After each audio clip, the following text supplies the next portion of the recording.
Oi, gente, tudo bem? Vocês já perceberam o tanto de carro elétrico ou híbrido que tem na cidade?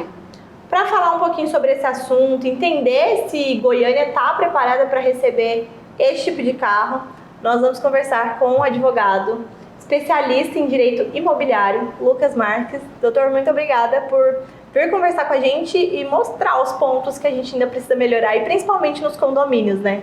Obrigado pelo convite, fico feliz e muito agradecido pela oportunidade de estar aqui presente e tentar, conversar um pouquinho sobre esse tema que, além da sua relevância, gera um pouco de polêmica, principalmente por se tratar de um tema muito novo, muito recente a ser tratado principalmente no campo do direito, que é a nossa atuação. A gente deu uma pesquisada aí, viu que o Detran, ano passado, em 2023, registrou mais de 5 mil veículos elétricos ou híbridos. E a gente queria começar entendendo, o senhor acha que a cidade, que os condomínios estão preparados para receber esses carros? Bom, essa pergunta ela gera algumas necessidades de intervenções e análises para que a gente possa compreender se está ou não preparado. Primeiro, do ponto de vista de capacidade energética, existem alguns problemas que geralmente os condomínios edilícios vêm enfrentando em detrimento da incapacidade de atendimento dessa demanda.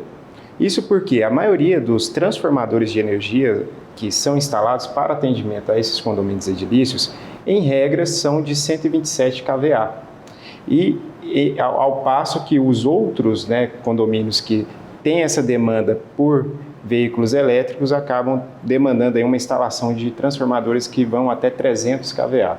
Então, isso significa aproximadamente o triplo da demanda energética necessária para que não haja nenhum tipo de problema em relação à sobrecarga energética, à instalação necessária para atendimento desses wallboxes que serão instalados e, consequentemente, para que não tenha nenhuma influência em relação às unidades autônomas que estão ali naquele condomínio. A gente conhece uma pessoa que comprou recentemente um carro híbrido, dela não é 100% elétrico, tem cerca de 2 meses, e um dos problemas que ela tem enfrentado é que ela não conseguiu instalar o wallbox, a tomada necessária para poder carregar o carro. E o condomínio diz que ela precisa apresentar um projeto, passar pelo conselho do condomínio, o conselho aprovar, para aí sim ela poder instalar. E outras pessoas do condomínio também têm esse problema. Tem sido recorrente os condomínios, os síndicos procurarem um advogado para tentar resolver esses problemas? Sim, bastante recorrente e recomendável, inclusive. O motivo é porque os condomínios edilícios eles são submetidos a normativas internas que nem sempre estão atualizadas, principalmente quando se trata de um tema que é tão recente, tão novo, e que demanda necessariamente de intervenções técnicas. Então, não será o advogado que está ali assessorando que vai orientar, por exemplo, se aquela energia, aquela capacidade energética está ou não atendendo às necessidades técnicas.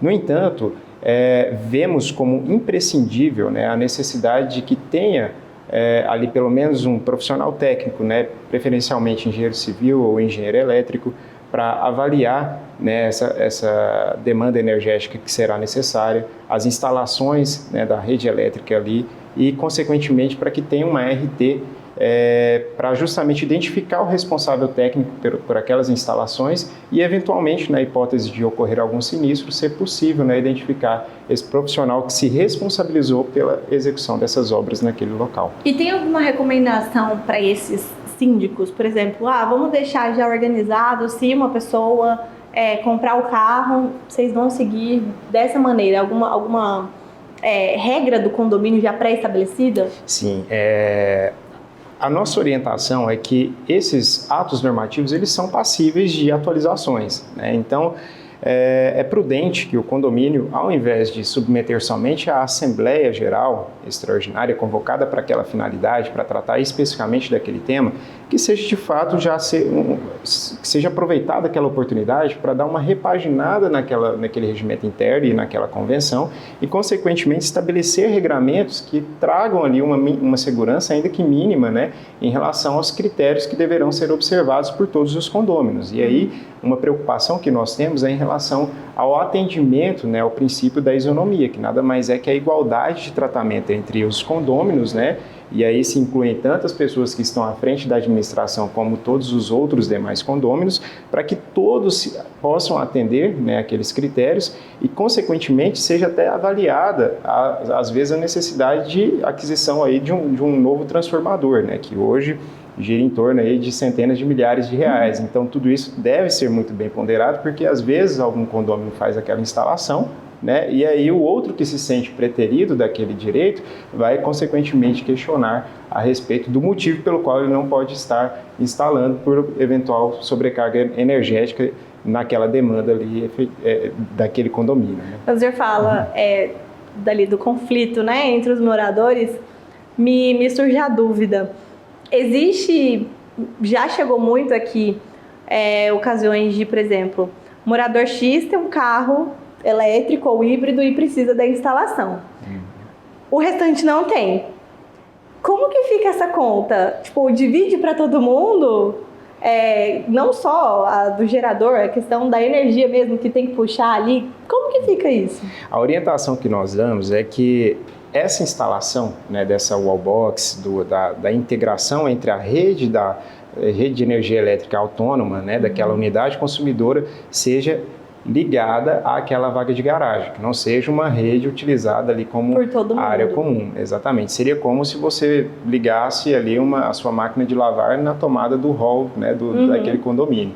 Então, isso, ao nosso ver, não é adequado e não orientamos nesse sentido, né? Por isso que eu perguntei, porque imagina a pessoa ligar lá na tomada do prédio, não, vou carregar aqui, tá tudo bem. Tá todo mundo pagando por uma coisa que nem tá usando, né? Exatamente. Agora tem alguns condomínios mais recentes que já vêm disponibilizando, né, até mesmo uma forma de ofertar, né, um diferencial para o comércio, alguns condomínios que já têm uma vaga autônoma do condomínio destinada para o carregamento de veículos automotores elétricos, né? E aí, logicamente que ali vão ter que ser estabelecidas condições, por exemplo, para a reserva daquela vaga, e essa energia, por se tratar de uma área comum, aí terá que ser verificado caso a caso se vai ser o condomínio que vai arcar ou se vai ter um medidor ali, né, do quilowatt que vai ser utilizado para depois precificar e abater ou acrescer na taxa de pessoa que reservou ali, tipo, tal, tantos apartamentos têm carro e aí eles reservaram, e aí eles pagam essa taxa, dividem essa taxa, alguma coisa nesse sentido. Exatamente, e tudo isso é muito livre, né, em relação à disposição dessas normativas para o condomínio.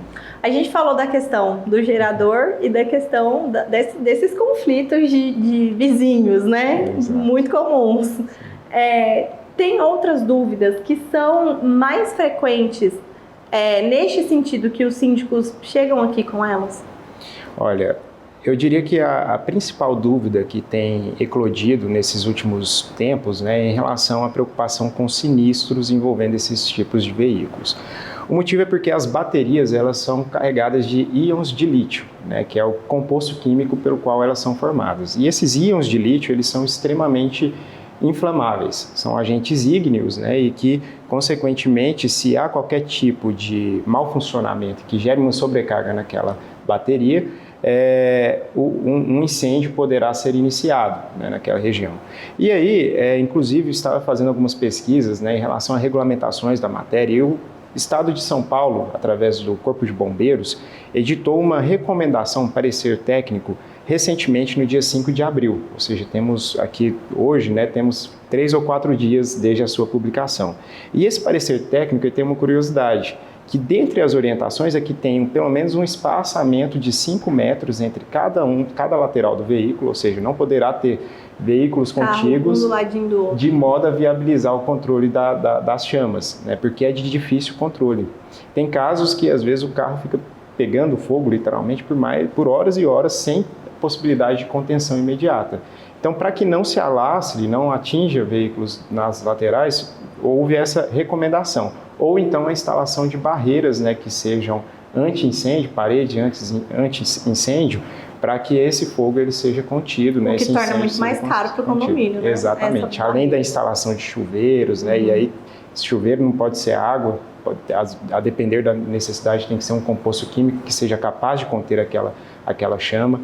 Então, são questões que são muito novas, muito recentes e que podem ser modificadas ao longo do tempo, mas que hoje é o que temos, né, assim, de inicialmente regulamentado, é esse parecer jurídico é orientativo e tem uma validade de 30 dias. Por ser algo muito novo, o senhor acha que, o senhor acabou de falar que dá para mudar ainda, sim, mas precisa de uma legislação, porque a gente não tem, né? Uma legislação, não tem um regimento de normas para orientar até o engenheiro que vai lá fazer o projeto. Ainda precisa disso. Precisamos e, assim, hoje o que nós temos são algumas resoluções da ANEEL, né, que orientam, na verdade, autorizam, por exemplo, a instalação de pontos de recarga. Quando você vai, por exemplo, para São Paulo, nas rodovias, você vê que vários postos de combustíveis têm alguns pontos de recarga. Então, aquilo ali já veio de uma resolução que autorizou nessas instalações. No entanto, recomendações específicas a respeito de dimensionamento de rede, se o cabeamento deve ser X ou Y, se os transformadores daquela edificação composta por várias unidades, ela tem que ser tantos kVA, né? Tudo isso deve ser objeto de uma regulamentação própria, principalmente para que haja uma mitigação de possíveis danos ambientais, que é a maior preocupação, e principalmente a segurança em se tratando de condomínios em relação à segurança dos próprios condôminos, que o próprio Código Civil reza, né, como um dever do síndico para que essa edificação ela tenha uma segurança garantida a todos aqueles que são usuários da sua edificação comum. A tendência daqui para frente é aumentar ainda mais o número de carros elétricos e híbridos, não só aqui em Goiás, mas no país inteiro, acho que no mundo, né? Sim. E qual que é a dica para quem está em casa e que está pensando em comprar ou até já comprou para tentar organizar isso dentro do condomínio? Primeiro aspecto a ser avaliado é conversar com o síndico para ter acesso, né, aos normativos internos, para saber se houve alguma ata, né, de alguma assembleia que tenha sido objeto de deliberação a respeito dessa matéria, se houve alteração do regimento interno, se essa aprovação ela se deu somente via Assembleia Geral, porque para nós não é tão seguro como deveria ser, e principalmente contratar um advogado de sua confiança para que ele possa fazer essa análise. Porque o risco é muito alto, igual nós falamos no início da entrevista, de às vezes você estar totalmente regular, seguindo as regras que foram estabelecidas ali no seio condominial, e às vezes alguém que se sentir preterido, eventualmente vir a acionar em juízo, né, o condomínio, para que justamente lhe seja também assegurado aquele direito, e às vezes isso pode gerar algum prejuízo para toda a comunidade. Dr. Lucas, muito obrigada. E as portas estão sempre abertas para o senhor. Obrigado, agradeço demais pelo convite e mantenho aqui também a nossa irrestrita disponibilidade para sempre que necessário lhes atender. É isso, eu espero que vocês tenham gostado. Até a próxima. Tchau, tchau.